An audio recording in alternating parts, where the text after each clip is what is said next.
Hello po. Ang pagtanda ay isang proseso na hindi maiiwasan, ngunit may mga paraan upang mapabagal ang pagtanda at mapanatili ang kalusugan at kagandahan.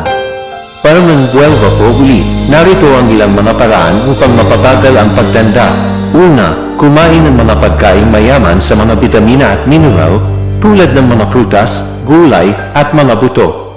Kumain ng mga pagkain mayaman sa omega-3, tulad ng mga isda at mga nueces.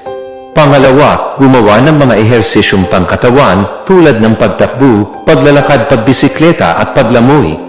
Mga ehersisyong pang-isip, tulad ng mga puzzle at mga laro sa utak.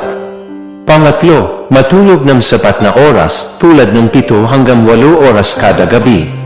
Gumawa ng mga aktibidad na nakakapagpahinga, tulad ng mga ehersisyong yoga at meditation.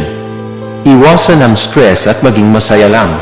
Ugaliing mag-pray palagi. Ika-4, iwasan ang mga nakakasira sa kalusugan, tulad ng mga sigarilyo at mga inuming may alkohol. Kumain ng mga pagkain masusustansya at mag-ehersisyo. Ika-5, gumawa ng mga aktibidad na nakakapagpapanatili ng kalusugan ng utak, tulad ng mga puzzle at mga laro sa utak o sa pamamagitan ng pagbabasa at pag-aaral. Ika-6, gumawa ng mga aktibidad na nakakapagpapanatili ng kalusugan ng balat, tulad ng mga ehersisyong pambalat at paggamit ng mga produkto sa balat.